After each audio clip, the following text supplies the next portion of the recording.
Hi everyone. Today I'm returning to Jefferson Airplane. Well, actually, I guess we've decided to do a special weekend of Jefferson Airplane because just yesterday I listened to the band for my very first time with White Rabbit, and I was so taken by the voice. Let's see, the vocalist was Grace Slick, I believe. Trying to get all these singers and artists, learn their names and everything. So Grace Slick, what a voice. And I wanted to hear some more. Well, of course, that was, as I read in that introduction, White Rabbit was their second top 10 single release. And so Vlad said, well, how about we go with the first top 10 that was released? And that turns out to be Somebody to Love. Well, Somebody to Love. I remember Queen's performance. And that was a rousing, well, if it's the same tune, same piece of music. No. No? Okay. No. then this is completely different. Same title, but completely different. So obviously, because Queen's King 10 years later. Okay. Because I've done this whole Queen 50 series, I have a lot of Queen in my ears, but I remember that Somebody to Love. So now this one, 10 years earlier, same title, but Vlad says it's a different song. So I'm very curious to see what it is, how it comes out, and I am so eager to listen to this voice again and see how it sounds in a different piece of music. Well, I have a couple things to read here. Somebody to Love, originally titled Someone to Love. Well, that would sort things out for me. Is a rock song that was written by Darby Slick. Darby Slick? Grace Slick? It was originally recorded by the Great Society and later by Jefferson Airplane. Rolling Stone magazine ranked Jefferson Airplane's version number 274 on their list of the 500 greatest songs of all time. Darby Slick wrote this song after realizing his girlfriend had left him.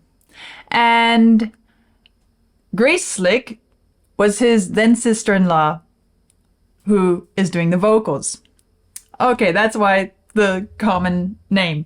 Somebody to Love was recorded on December 4, 1965, and released in February 1966 as a single. And I suppose that's when it went to top 10. Well, let's see how it sounds. When the truth is found to be lies, and all the joy within you dies. Don't you want somebody to love? Don't you need somebody to love? Wouldn't you love somebody to love? You better find somebody to love. Love.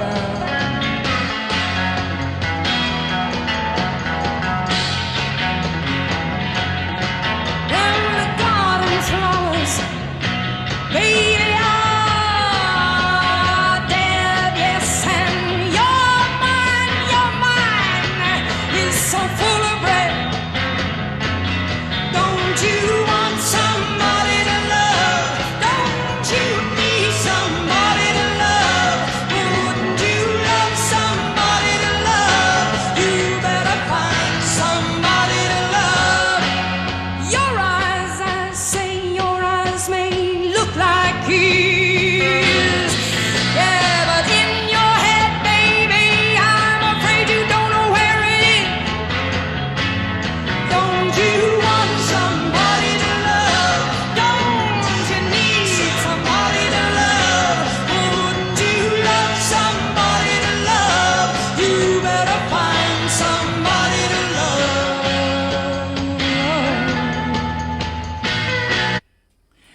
Wow, so she's taking a completely different mood style of piece of music than White Rabbit, and she's still doing a great job of it. It shows me a different side of her voice than I heard yesterday, and I like that. Something about the way she's singing today, in this piece. Oh, it's making me kind of cross-reference to another singer, another piece, but I've got to think which one it is. So I'll come back to that in a few minutes. Better find somebody to love.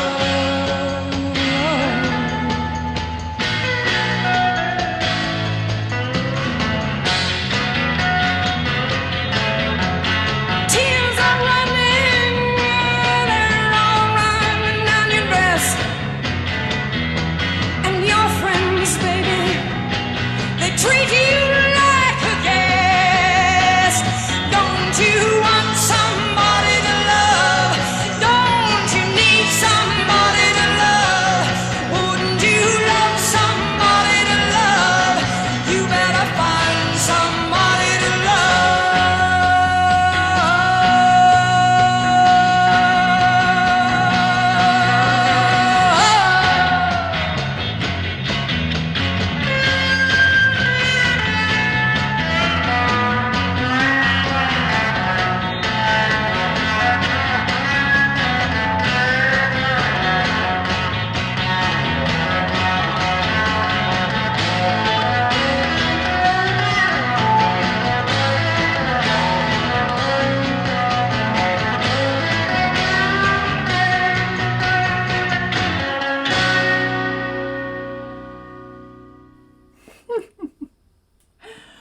All right. Yeah, she has a great voice. And it's not just her voice, which has a very distinctive sound to it, but also the way she handles the music with her voice. That's what really attracts me. And I guess I could say it's kind of like it's like her voice is not a voice but an instrument. Meaning, you listen to a lot of singers and okay, they've got great voices, they're handling the music fine, they're making their way, but you feel like it's a voice. It's a voice and they are singing words. Some of them do a masterful job of it. But the way she uses her voice, it's like the words don't really matter. She could just toss them out. And she's hardly even thinking about the words in a way. Kind of like a violin, where you can use different bow speeds and different pressures to get different things happening in a note. Oh, and she holds out a note as long as if she were a violinist. You know, it can go on forever and ever and ever, but it's not just the same pitch. She's doing things within that note, shaping it, coloring it, turning it. It's a bit like a ribbon with colors on different sides, and how you turn it, the light reflects differently, and that is why I say she treats it more like an instrument than a voice. Having said that, bringing the words into the equation, she doesn't let them get in her way. She doesn't let them govern how she uses her voice. She chooses what her voice is going to do, and then the words ride on top or get tossed out as it's going. And it's so much fun to listen to. It gives this feeling of sort of abundant, vibrant life force behind whatever she's singing. Somebody to love, somebody to love. It feels like there's just this bursting forth, springing forth quality of being alive in her voice as she's carrying us through all these different twists and turns and up and down around the mountain, on this winding road that her voice is taking us everywhere. We are going for a ride with her, and it is so much fun.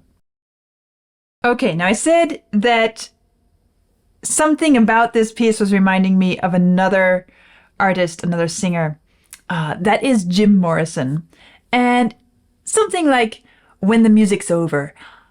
What is it about this that makes me think of that? I think part of it is the style.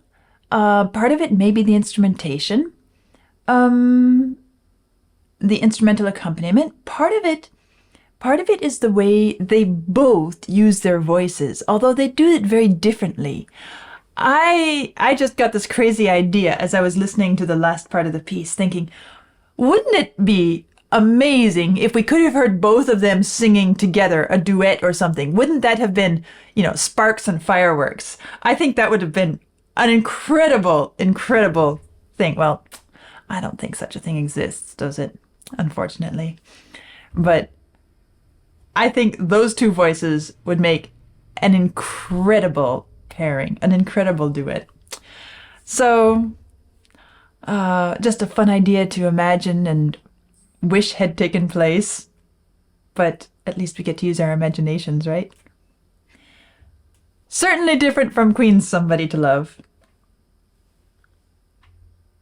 Although, of course, kind of the same topic. Although this is not so much I need somebody. This is kind of saying when you find yourself in such and such a situation. It's interesting. Don't you want somebody to love? Don't you need somebody to love? And wouldn't you love to find somebody to love? And I just love it when we get to the last line. You better find somebody to love. As if your friend is coming up to you saying, look, I've got the cure for all your problems. You go find yourself somebody to love. You better find somebody to love. Kind of amusing solution for the problems of life. But, hey, if it works. My second exposure to Grace Slick and Jefferson Airplane. I was right. I like her voice in various contexts. So I'm sure she will return, or Jefferson Airplane will return, and who knows what else I'll discover of hers. I'll see you soon.